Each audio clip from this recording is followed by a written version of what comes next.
بسم الله الرحمن الرحيم الحمد لله نحمده ونستعينه ونستغفره ونعوذ بالله من شرور أنفسنا ومن سيئات أعمالنا من يهده الله فلا مضل له ومن يضلل فلا هادي له وأشهد أن لا إله إلا الله وحده لا شريك له وأشهد أن محمدا عبده ورسوله ما بعد فإن أحسن الكلام كلام الله وخير الهدى هدى محمد صلى الله عليه وسلم وإن شر الأمور محدثاتها وكل محدثة بدعة وكل بدعة ضلالة وكل ضلالة في النار.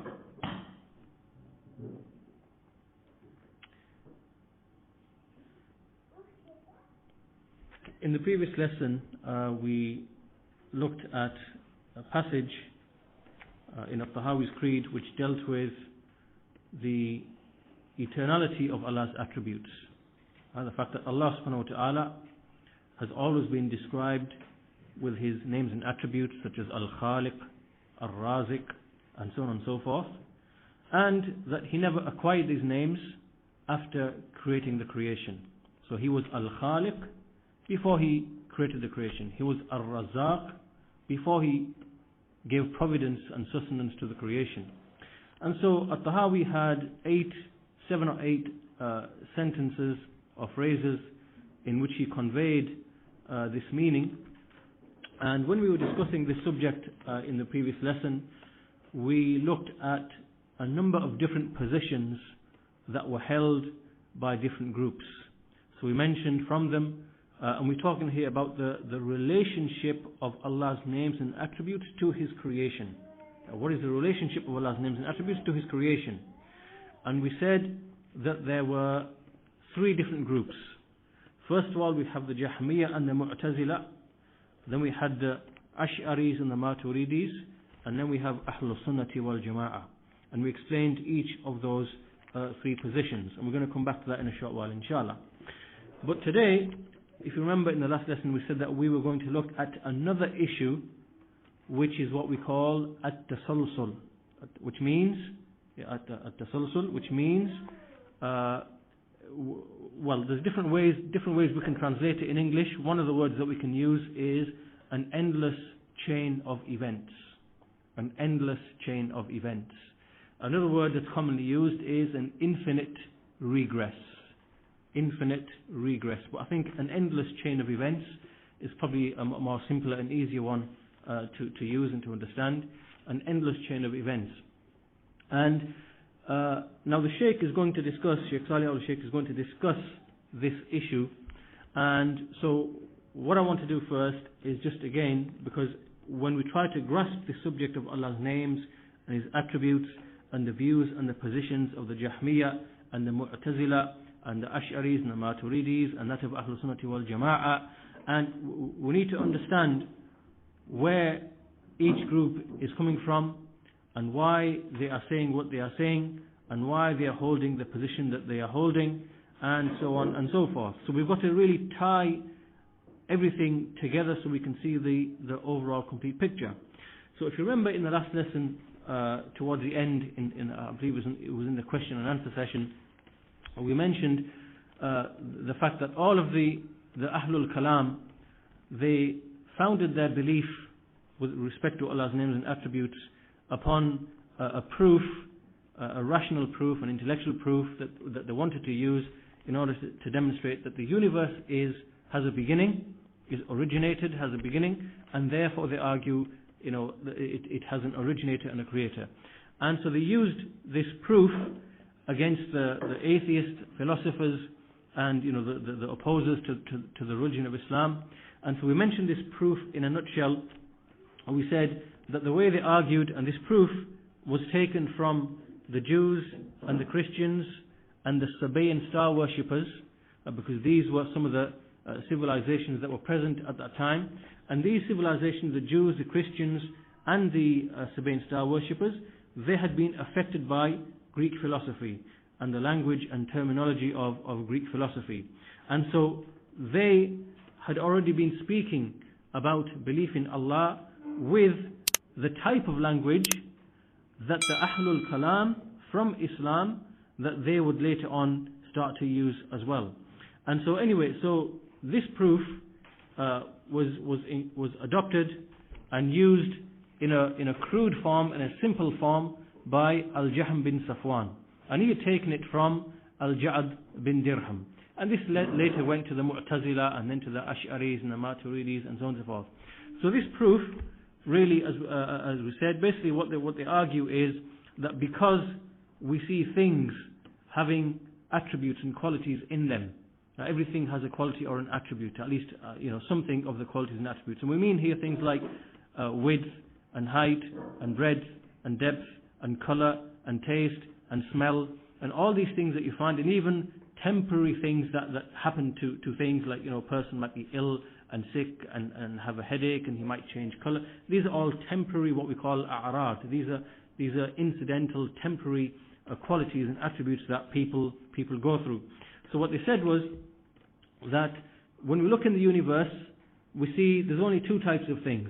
Either we have something which is a body, a thing which has spatial extension, it's physical, it has a tangible, we can see it, and either it is that, or it is an attribute or a quality, right? And then, so everything in the universe is either what they said, a jism, a body, or an arad.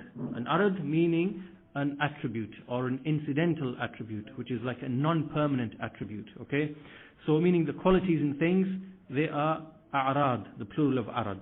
So things are either things or their attributes, simple as that, right? So to illustrate, we have a pen here.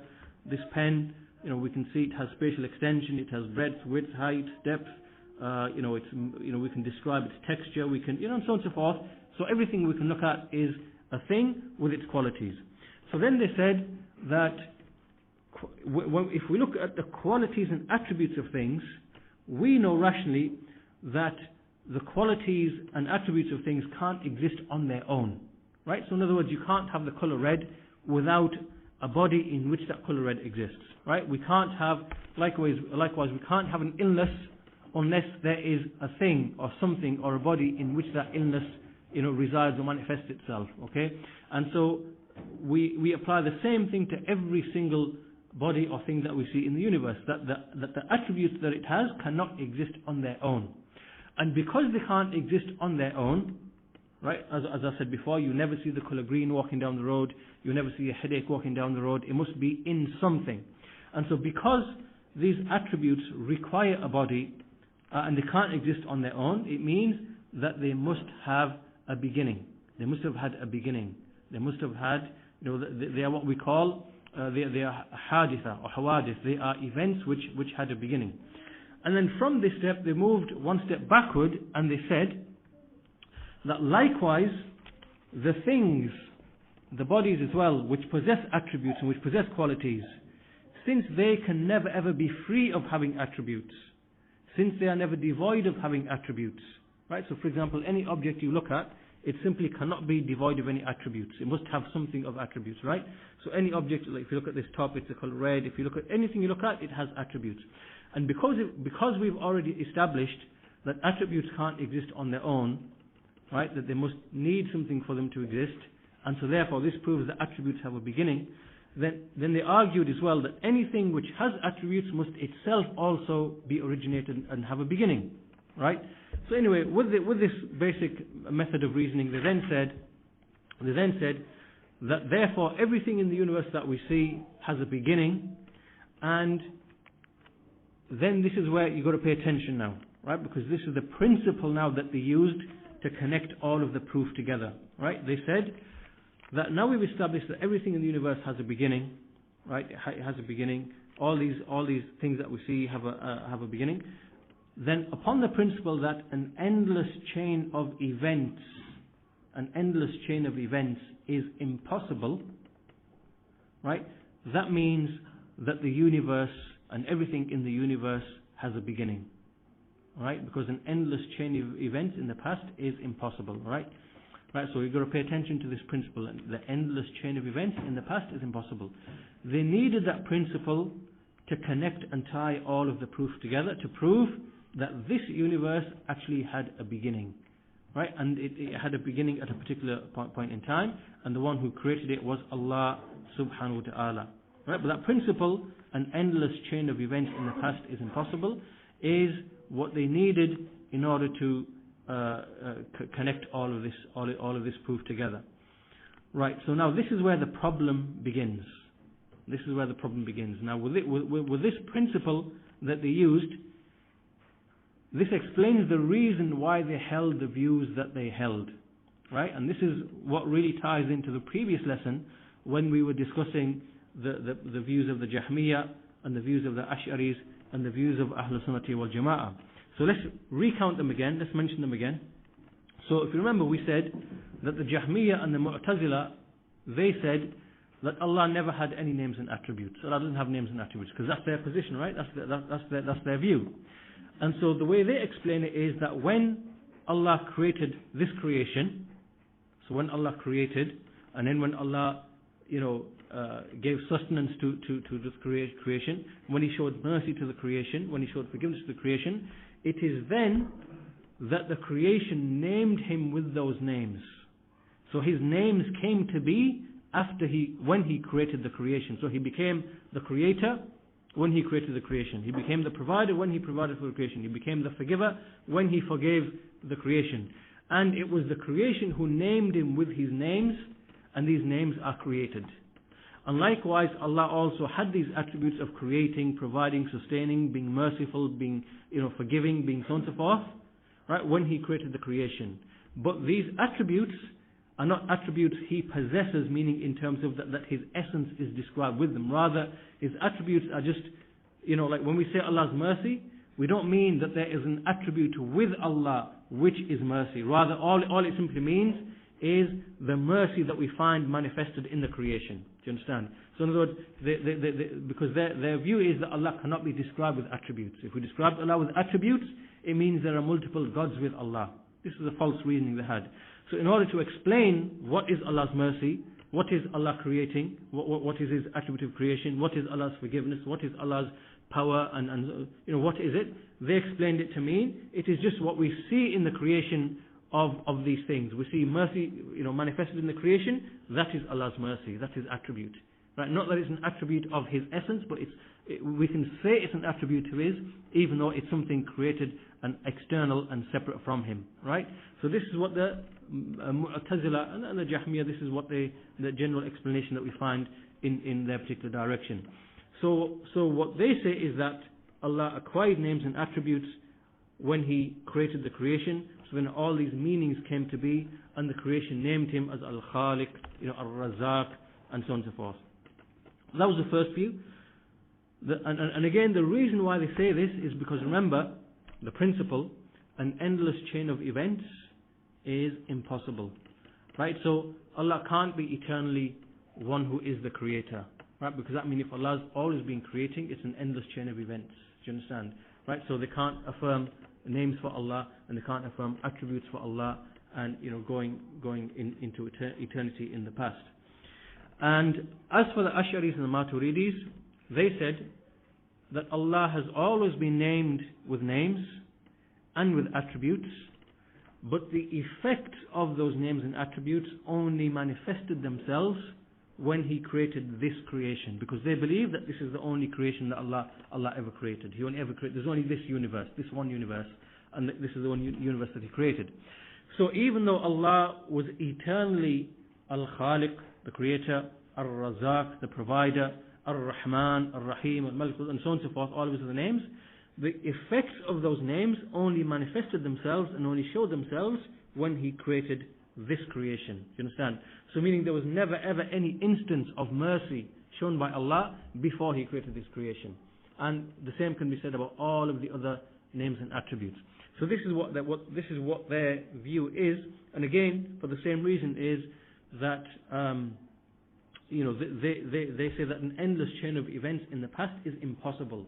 So if for example if Allah was in eternity showing mercy, or if Allah in eternity was creating, or if Allah in eternity was speaking, for example, that's an endless chain of events going back in eternity, which is impossible for them because without that they can't prove that the universe is created to the atheists. Do you understand?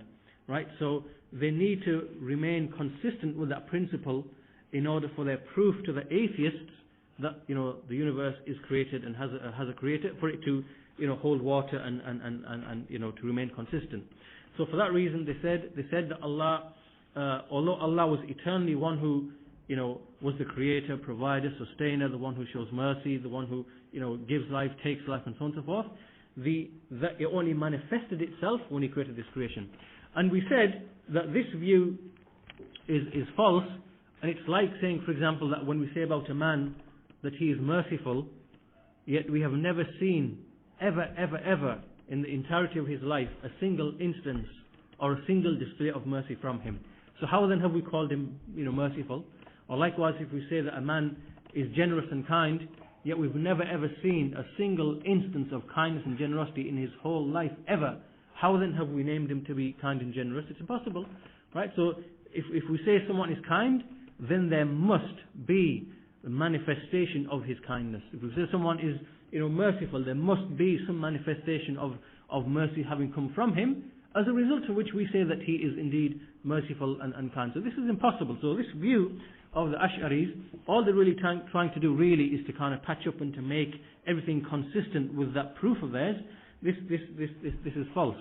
Rather, we say that if Allah is the creator, the provider, the sustainer, the one who is merciful, the one who is kind, the one who is forgiving, then He is, then, you know, the effects of those names and attributes must be manifested.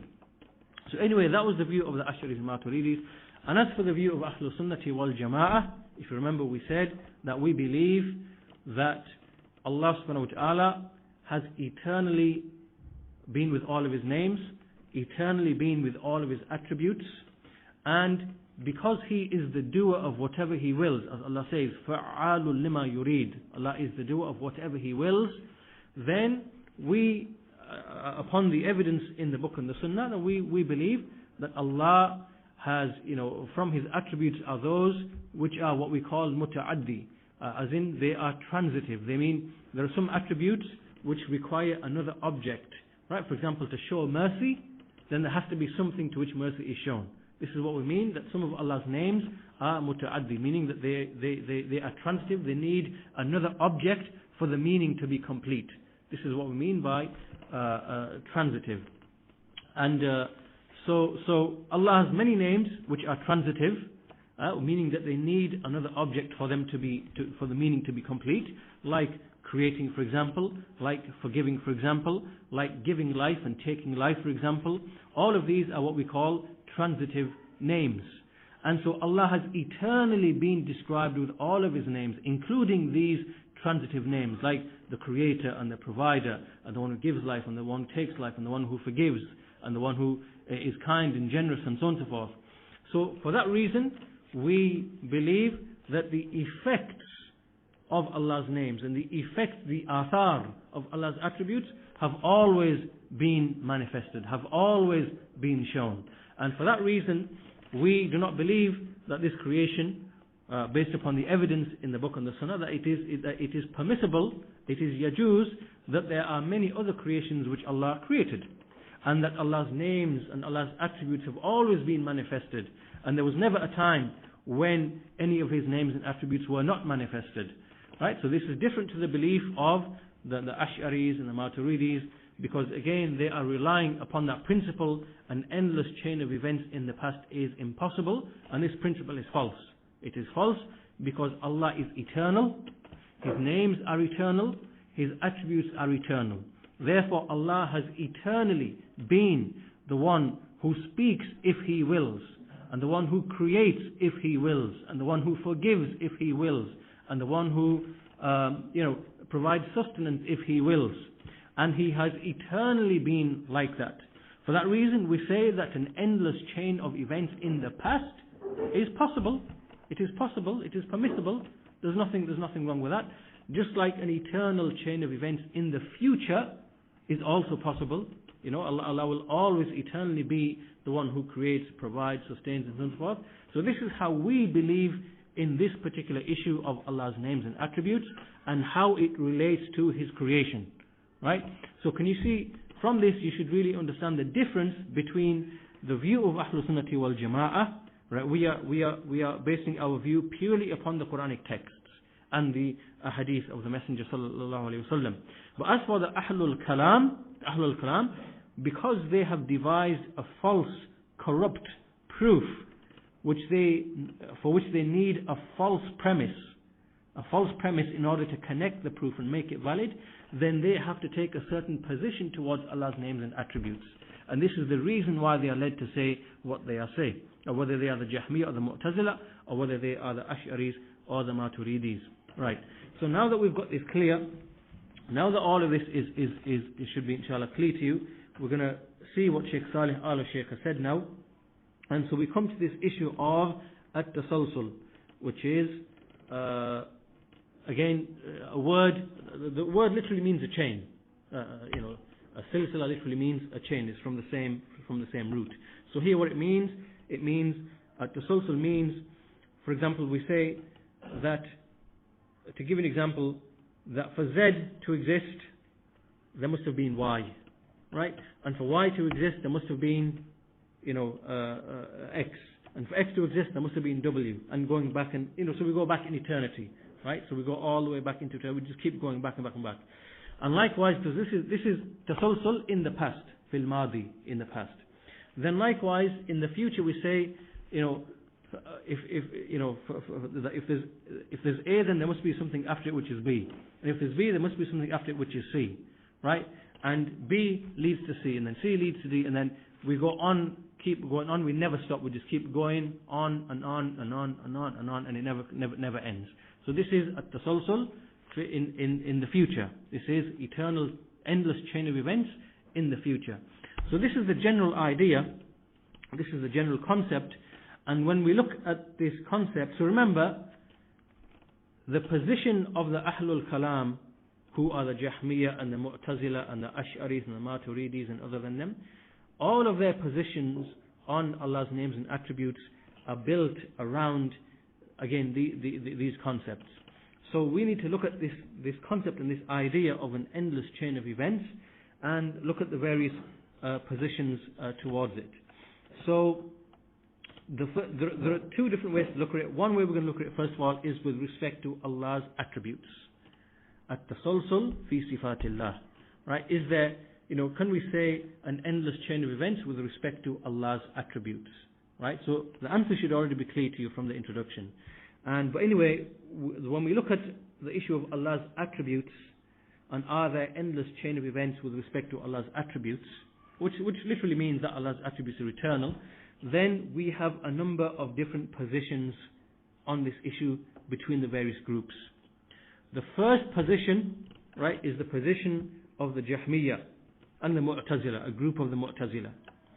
They say that an endless chain of events in the past and an endless chain of events in the future is impossible. So they deny it both ways. They deny it both ways, right? As in with respect to Allah's attributes, right? So again, try to link this to what we believe as Ahlul Sunnah. We believe that Allah has eternally been the one who creates and provides and sustains. So Allah, we can say that Allah has always, Allah in eternity, if He wills, whenever He wished, He creates, He provides, He sustains. And so this goes back in eternity with no beginning. Because Allah has no beginning, and His names have no beginning, and His attributes have no beginning. So therefore Allah in eternity is fa'alul lima yurid, the doer whatever He wills. Now to the Jahmiyyah and the Mu'tazila, this eternal chain of events in the past as it relates to Allah's attributes is impossible. They deny it. And also they say that an eternal chain of events in the future is impossible as well. Right? So both the past and the future. And we will see that it is because of this reason that Al-Jahm bin Safwan said that eventually all the creation, paradise, hellfire will eventually perish. It will come to an end. Why? Because Allah continuing to sustain and provide and keep alive and so on and so forth, which is a chain of events in the future, that this has to come to an end because it's impossible. So therefore paradise and all its inhabitants, hellfire, all its inhabitants, they will perish, come to an end, there will be nothing, everything will stop. Right? This is what Jahm bin Safwan said, because he said that endless chain of events in the future is impossible. And the Mu'tazila, a group from them, they said that a similar view. They said what will happen eventually is that all of the movements will come to an end. So for example, the people in hellfire, there will be a point at which they will just stop and remain static and no more motion. It will just stop. Right? Because this is from their way of endless chain of events in the future is impossible, meaning that there will be no more movements and nothing, nothing after that. So this is the view of the Jahmiyyah and the Mu'tazila. As for the view of, there's another view. So again, this is denial both in the past and the future. The second view is denial in the past. So they deny that an endless chain of events in the past with respect to Allah's attributes is possible. So they deny it, so it's impossible. But they say in the future it is possible. So they accept it in the future, but they deny in the past. And this group, these are the Ash'aris and the Maturidis and the people from the Ahlul Kalam. So they say what they mean by this, you can see how this fits in with their position, because remember they say that even though Allah has always been described with names and attributes, the effects of those attributes only manifested and showed when He created this creation. Do you understand? Right, so that means for them an endless chain of events in the past is impossible, meaning that there was nothing of Allah's manifestation of Allah's attributes shown at all for a very, very long period of time, right, up until Allah created this creation, right? So therefore for them endless chain of events is impossible, and that's why they hold this view that they hold. So Allah has always been the creator, the provider, the sustainer, the one who forgives, the one who gives life, the one who takes life, but none of the action took place. There was no effects from Allah's names and attributes manifesting themselves at all for a long, long period in eternity, up until Allah created this creation. Right? So for them, endless chain of events in the past is impossible, but endless chain of events in the future is, they accept it. Right? So in other words, paradise will exist forever, hellfire will exist forever, Allah will continue to provide, Allah will continue to sustain, Allah will continue to, and manifest His, attributes and so on and so forth, and that will continue in eternity, in the future. Right? Now this position, again, it fits in with their position on the names and attributes, but really it is a contradictory position. It doesn't make any sense, because if you affirm an endless chain of events in the future, then you have to affirm an endless chain of events in the past, right? Because the way Shaykh al-Islam Ibn Taymiyyah rahimahullah, he explains this, is he says that if you claim that Allah's attributes only manifested after Allah created this creation, then when Allah created this creation, then after that, Allah showed an instance of mercy, or Allah showed an instance of forgiveness, or Allah showed an instance of accepting somebody's repentance, and then after that, so in relation to what comes after, the past has already been, if you know what I mean, right? So to give an example, like for example, Allah subhanahu wa ta'ala, He constantly forgives, right? So He'll forgive people who've already perished, many, many centuries ago, and He's forgiving us now. Then He'll forgive, maybe in the next century He'll forgive somebody else. So in relation to the next century, there's already something that's preceded before it. And in relation to this century, there's already something that's preceded before that. And in relation to that century, there's always a century preceded before that. So by you saying an endless chain of events in the future is possible, but not an endless chain of events, that's a contradiction. It's a contradiction, because there's no event that you are affirming which happens except there was something before it as well. Do you understand? So it makes no sense to say an endless chain of events in the future is possible, but not in the past. It doesn't make sense. Anyway, this brings us to the third saying, and this is the saying of Ahlul Sunnah wal Jama'ah, that endless chains of events, as in relation to Allah's attributes, as in the effects of Allah's attributes manifesting themselves, we say this is permissible, it is established in the past, and it is established in the future. And we have no problem. This is what the evidence all of the evidence indicates. And likewise in the future we know that the hereafter is eternal, paradise is eternal, hellfire is eternal. So therefore we see that Allah's attributes being manifested eternally in the future. This is like from the proofs, and so we don't have any problems in affirming it in the past nor the future. And this is what the evidence in the Quran already indicates in any case. And there's actually a fourth position, but no one actually holds it. There's no one holds it because so the fourth position would be that an endless chain of events in the future is impossible, but an endless chain of events in the past is possible. But no one, this is only from the angle of exhausting all the possibilities, but no one actually holds this view from any of the groups. No one actually holds this view. So, that's irrelevant. So anyway, the point that we're making here is that this issue of the endless chain of events, this concept in the past or the future, this is fundamentally tied to the issue of Allah's attributes and His names and how they relate to the creation. And the reason why the various groups, they held the positions that they held is because this issue of an endless chain of events, they employed it and they incorporated it into that proof that we mentioned, by which they try to argue against the philosophers and the atheists, that the universe has a beginning and therefore has a creator. But they implemented a wrong principle which clashes with the book and the Sunnah. So anyway, this is so far we've looked at the angle with respect to Allah's attributes, endless chain of events with respect to Allah's attributes. We can also look at it from another angle, looking at purely from the creation, right? So, because remember, this issue of endless chain of events, we can look at it from a number of different ways. First of all, let me give you three examples. First of all, we can look at it from the angle of that if there's a creator or something created or a creator, then that creator needs another creator, right? Then that creator needs another creator. So now we're speaking in terms of an agent, a being.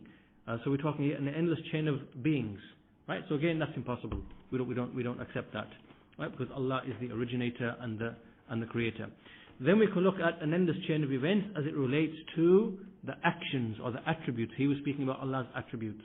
So again, we affirm that we accept this and we believe in it, that there is an endless chain of events in the past and the future as it relates to Allah's attributes and Allah's actions. Then we've looked at the fa'il, the doer.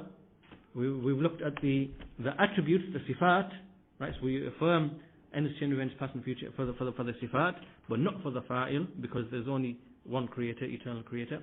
And then we can also look at the things created, endless chain of events at the things created. So this is the next issue that we're going to look at as well now. And really there are only two positions, there are in fact only two positions, and the first, or there are two issues. First of all, what we mean by this is, for example, is let's say that we have a creation, it's a created thing, and that creation itself needs another creation before it, and then that creation needs another creation before it. Do you understand? That we deny, we reject that. We don't accept that. This is impossible. And in fact, all of the groups are agreed upon this. No one disputes about this. The Jahmiyyah, the Mu'tazila, all of the Ahlul Kalam are agreed upon this, that there cannot be an endless chain of events in terms of the created things, right? So in other words, saying that this creation needed another creation for it to exist, and that creation needed another creation for it to exist, and that creation needed, right? So we go back in eternity. In other words, what we're saying, that what this leads us to then is the saying that all matter is eternal, right? Matter has always existed. This is wrong. This is incorrect. So we deny this, and there's no dispute about this between any of the groups. Everyone is agreed upon this. Ahlul Sunnah with Ahlul Kalam, they all agreed upon this. Right? So this is obviously false. There's only one group, and they're not from the Muslims, they are the philosophers. They say that matter is eternal. Matter has always existed. And everything that we see from the universe, it is just coming from itself, one form of creation leads to another form of creation, leads to another form of creation, but matter has always been there. So this is false. We deny that and we reject it. Right? As for the second, which is, eternal things or creatures in the future, then this is something that we do not deny, because paradise is eternal and hellfire is eternal, right? So these issues, then we affirm an endless chain of events, as in paradise will always exist and its inhabitants will always exist, and their actions of enjoying the bliss and the reward in paradise will always exist. So this clearly is an endless chain of events in the future as it relates to something created, created beings. Right, so this we affirm this, and we don't deny this at all. And this is what is established in the in the book and the Sunnah. So that's the second issue now that we've covered, right? So we've covered it from the angle of Allah's attributes. Is that clear to everybody? That with respect to Allah's attributes, we accept endless chain of events in the past, endless chain of events in the future, because Allah is fa'alul lima yurid. He's always had His name, He's always had His attributes. Do whatever He wills, right? Now we've just looked at the issue of the actual creatures, actual creation.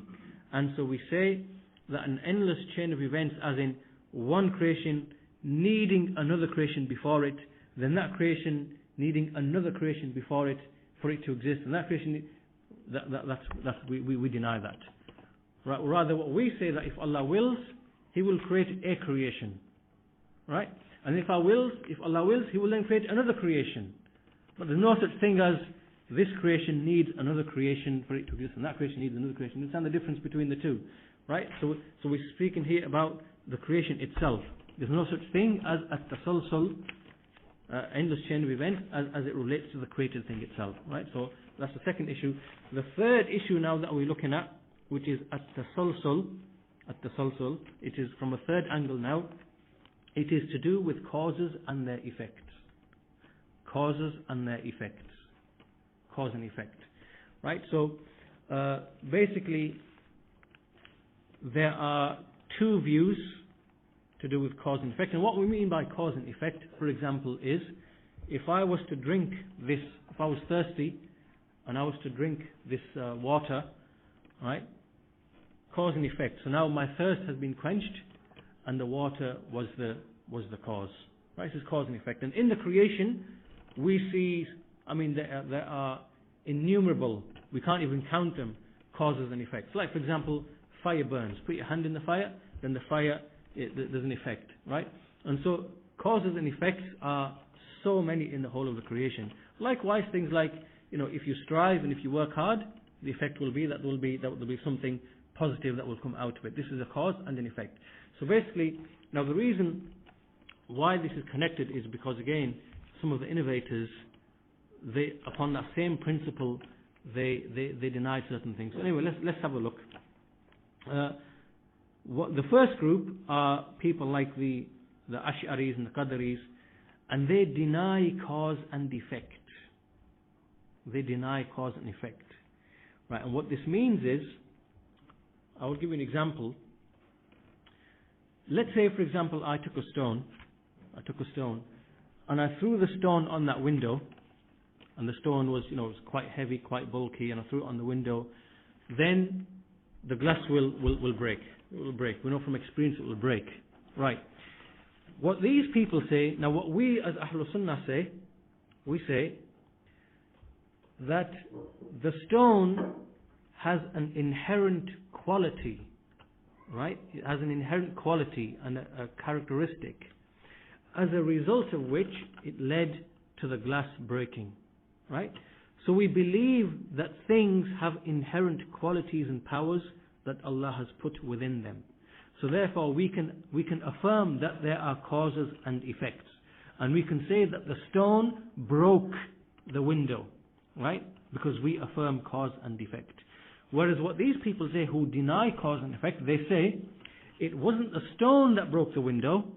It wasn't the stone that broke the window, but rather it is from Allah's aada, it is from Allah's habit, that whenever a stone comes into contact, at the point at which the stone comes into contact with a window, at momentum, at speed, then Allah will cause the window to break. Allah will then cause the window to break.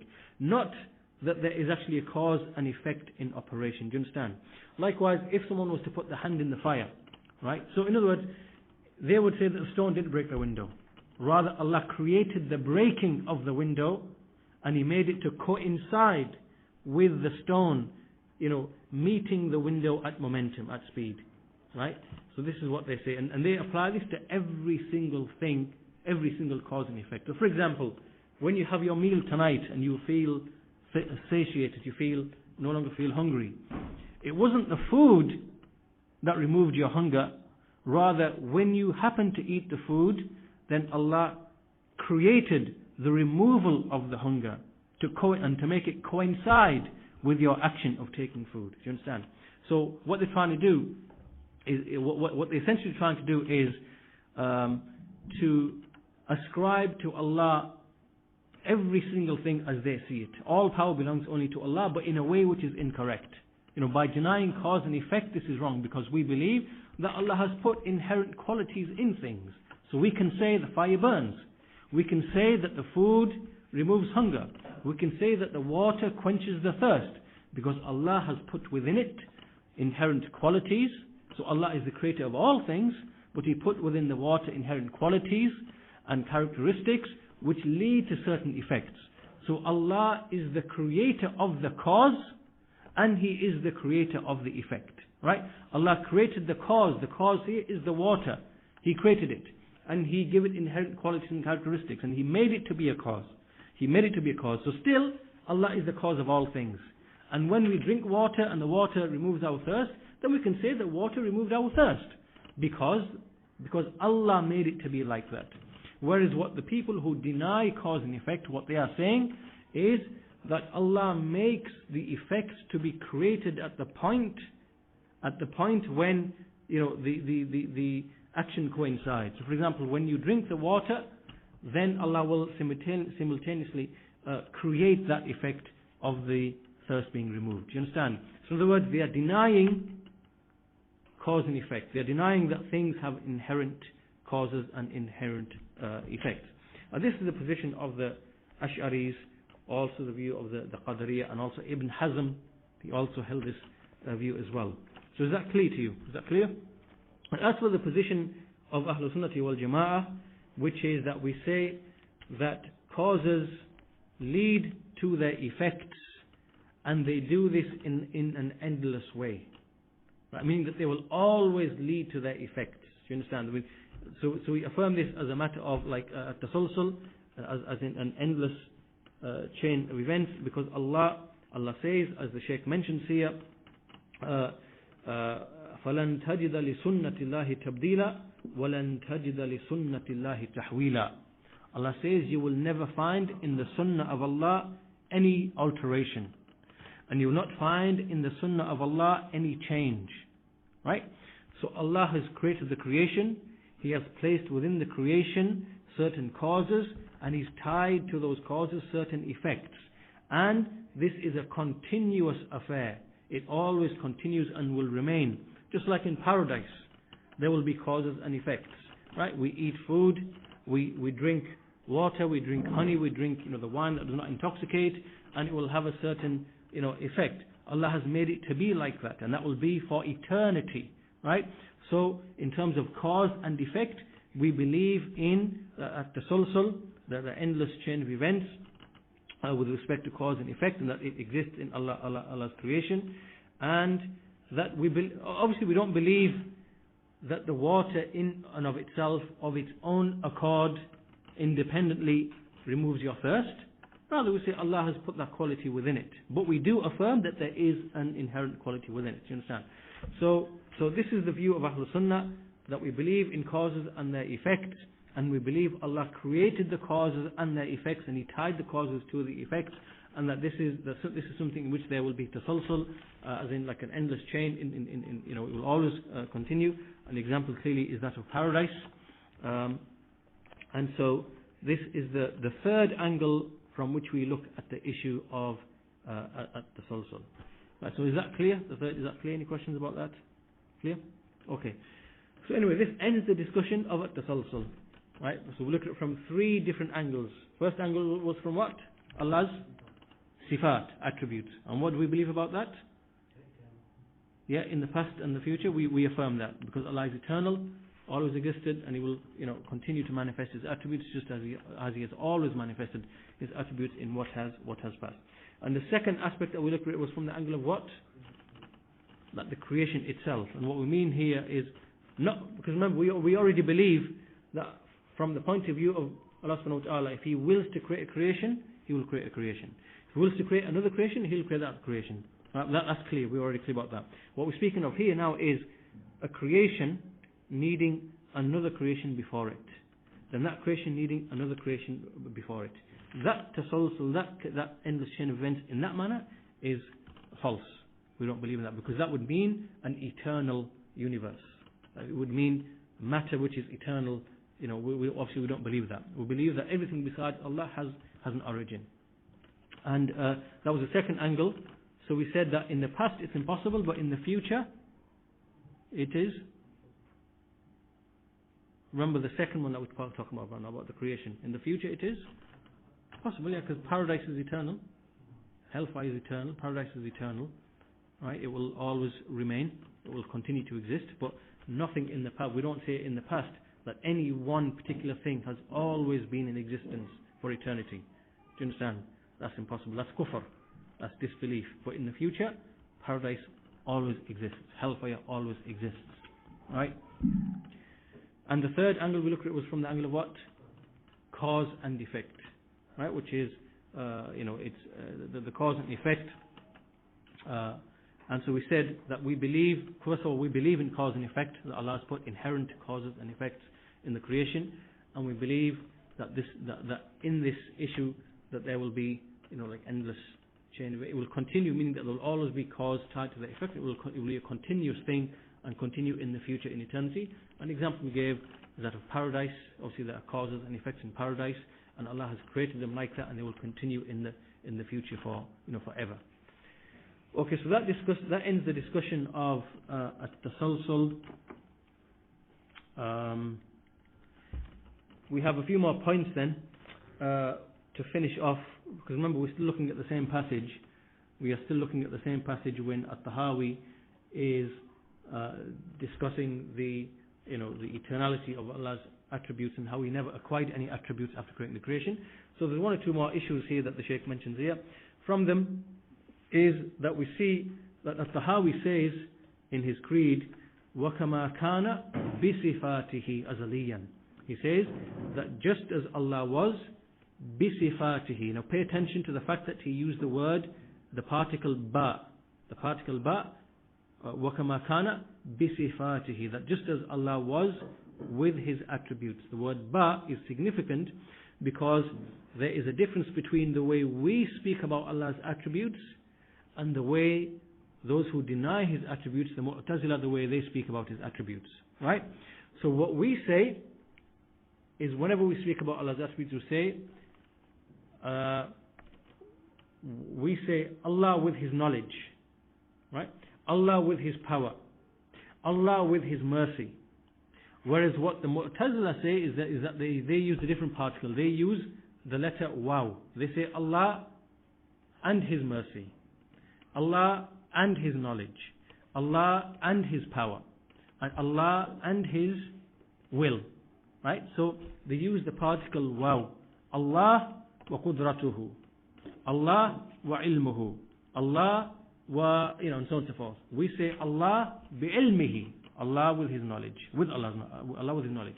Allah bi qudratihi. Allah with His power. And so on and so forth.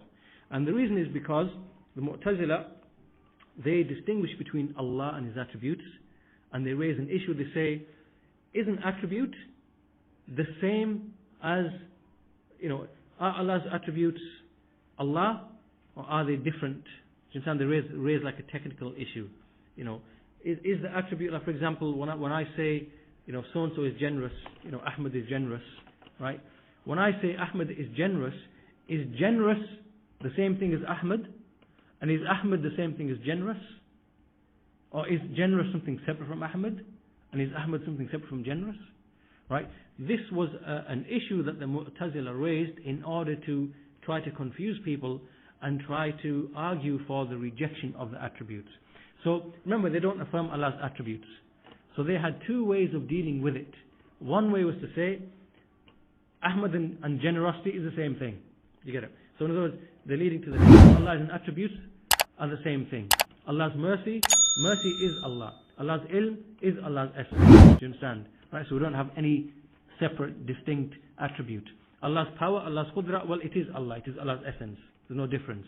Do you understand? So they're making all of Allah's attributes to be synonymous with and the same thing as the essence itself.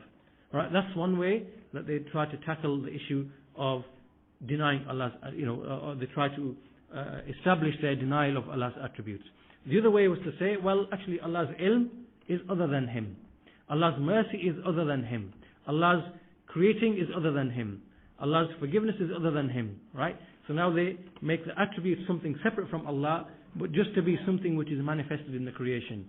So when we say about Allah's mercy, what do we mean Allah's mercy? Well, Allah's mercy is just the manifestation of mercy that we see in the creation, not that there is mercy with Allah.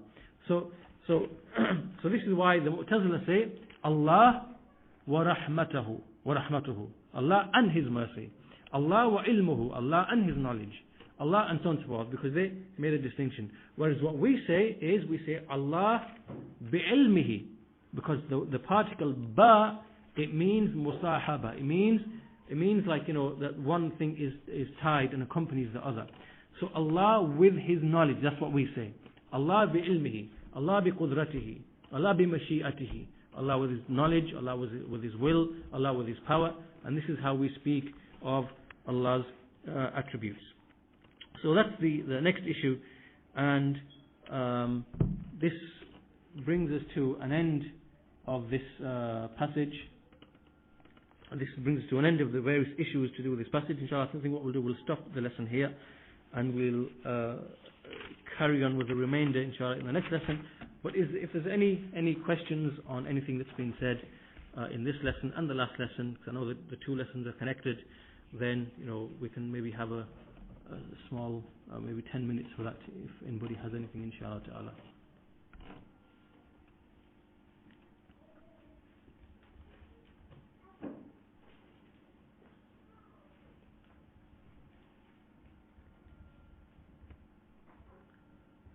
So remember that the two lessons are connected, and in fact really this one to do with tasalsul comes first, and then the effects of it, meaning the positions of the various groups to do with Allah's names and attributes, follows on from this issue. So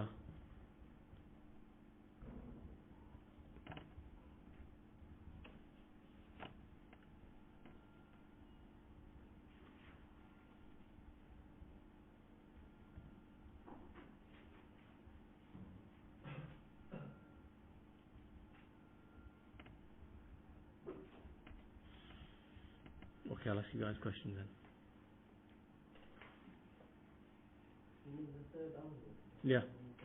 Yeah.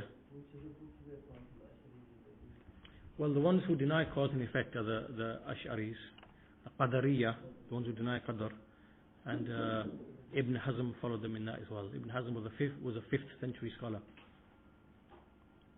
from Andalus.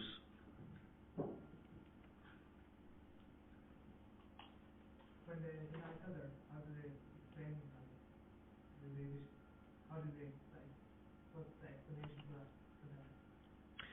Well, the Qadariyya, obviously this is a separate discussion, but the Qadariyya, they obviously they deny,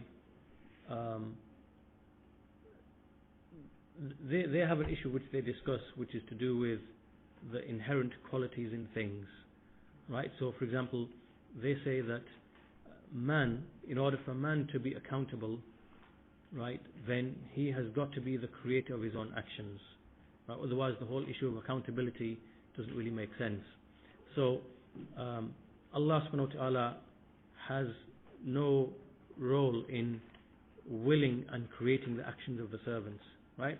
But then there's a connected issue that follows on from that, which is what about the things around mankind in which there are inherent qualities, and where do those inherent qualities where do they come from, and where do they arise from, and how do they relate to the implications upon man and his responsibility. They have a connected discussion. So really the conclusion they come back down to is the same as what we mentioned here, is that they deny cause and effect, but they take that position from the angle of al-qadr, from the angle of trying to reconcile man's accountability with the fact that he has choice and will and creates his own actions as they see it. So anyway, that's quite a lengthy discussion. We have to really put some other background into that one before we come to why they hold that particular view. But from this angle, we're looking at from the Ash'aris, Maturidis, and Asma wa Sifat, and the issue of endless chain of events, and coming from that angle, from that angle. Maybe when we do Al-Qadr, inshallah, later on in the book, we'll inshallah discuss it then.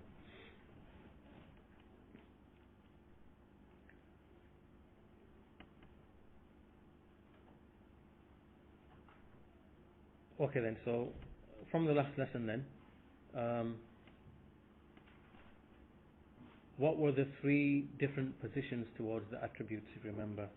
Because we remember we're speaking about the relationship between Allah's attributes and His creation, right? And the effects of Allah's names and attributes being manifested, right?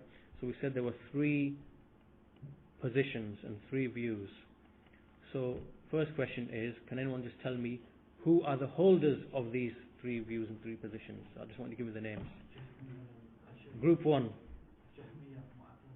Is that the first group? They hold one position, right? What's your other group? What's your position? Okay, that's the second position, and the third position. Okay, so now we've got the names. Okay, now what was the first position of the Jahmiyyah and the Mu'tazila? No, that's right. It's connected. It's all connected. But I'm speaking from the previous lesson. What was their view as it relates to Allah's names and attributes and their relation to the creation? Yeah. Yeah. Okay. Well, they never affirmed it because they don't. Yeah. Yeah. They say Allah wasn't the creator until He created the actual being. Okay, that's right. Yeah. It's called Him Al-Khalq.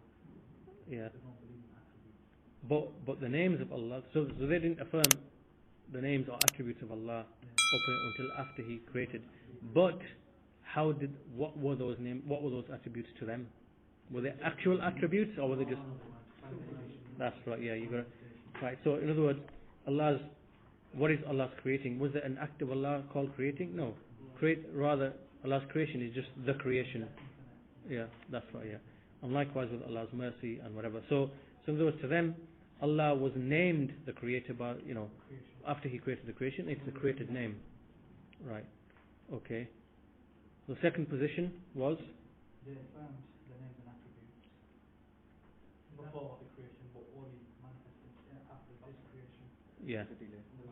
Long period of time, nothing happened. That's right. Long period of time, no manifestation of Allah's attributes, even though He is the creator, provider, sustainer, doer, whatever He wills, whatever, for a long time in eternity, up until Allah created this creation. Then all of a sudden, His attributes became manifested. And but this is the view of who? And is this view correct? Was it correct? Was it incorrect? Because Ahlul Sunnah believe the names and attributes were from they were with Him at all times. All time, yeah. So it was created. Yeah. Yeah. Allah. There are many of His names which are muta'addi. Muta'addi means transitive. Transitive means that you need another object for the meaning to be complete. It's like, for example, I'll give you an example in English. If I say that I slept, is that verb, is that action, is it transitive or non-transitive? Do I need another object for me to complete that action or not? It's non-transitive, right? Because to sleep you don't need. Whereas if I said I hit and I stopped there, is that sentence complete? No, because to hit requires another object for the meaning to be complete. Right? So this is what we, in Arabic, this is what we call muta'addin wa ghayr muta'addin. Muta'addin means that it is an act that needs another object for it to be complete. Right? And so we see many of Allah's names are muta'addin. Right? Like Allah creating it requires an object that's to be created. Forgiving requires an object to be forgiven. Providing, sustaining requires an object to be, and giving life and taking life. And so all of these are muta'addin. And so Allah has eternally been, one who creates, provides, sustains, forgives, gives life, takes life, whatever. And so we say that Allah's for Allah to be named with those names and those attributes, and His names have always manifested and shown, and so therefore we say that Allah has in eternity been named with names and been named with attributes, and the effects have always been manifested. And this would mean we consider it permissible that yes, Allah may have created other creations, may have whatever. We accept that to be permissible and acceptable upon the proofs in the book and the Sunnah. So those are the three positions. Okay, now why do they hold these views? Yeah, because what? Yeah, well they devised some argument, right? So their positions on the names and attributes. Yeah. So why is it that they're holding? So what we've just looked at now, the three positions or the two positions of the Jahmiyyah Mu'tazila, we're just looking at a position that they're holding, but why were they led to hold that particular position about Allah's names and attributes and the relationship to the creation, right? What's the reason that led them to that? Yeah. Okay. And so what they were trying to argue? They were trying to argue what? Everything, endless chain of events. Yeah. That. If you have an attribute or something, Yeah. that must have something before that. Yeah. And if we go back, there must be, so for the creation, to prove that it's created, there must be at one point at which all events stop. Right? Otherwise we can't have endless chain of events. This is the argument they needed to connect all the argument together, right? And so for that reason, so that's why they held a position about Allah's. So for example, that's what, so if Allah, for example, was always eternally creating or providing or sustaining, does that clash with the proof? Yeah. It doesn't. Why? Because that's an endless chain. Allah is eternal. So they can't accept that. So they have to say, well, Allah spent a time doing nothing, and nothing manifested from Him. Then, see, now this is where it gets interesting, you see.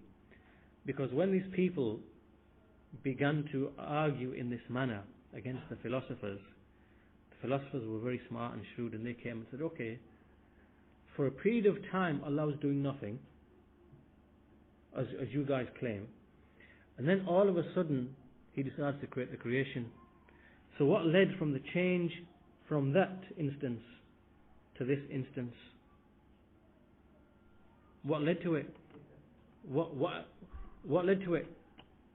So why wasn't any speech or action being exercised by Allah subhanahu wa ta'ala, and then all of a sudden it did? Right?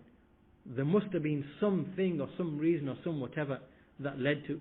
And obviously the Ash'aris and whatever they have to deny that. You see, they can't because they can't give any reason as to why all of a sudden at any particular point in time the creation should just come to be, and Allah should just create the creation.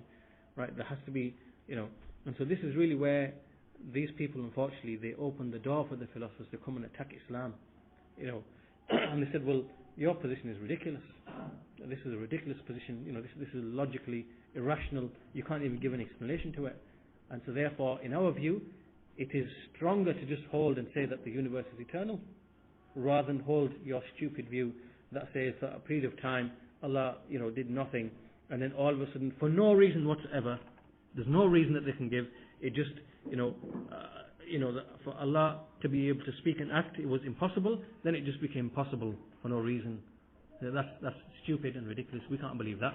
So so they began to say that our position is better. Just say that the universe has always been there. It's always been eternal. It's always been there. So really, what they did was when they started messing about with this ilmul kalam and trying to argue with the reason and opposing the book and the sunnah, then these people came along and said, well, okay, thank you very much. You've opened the door for us. We're going to come now and attack it even more.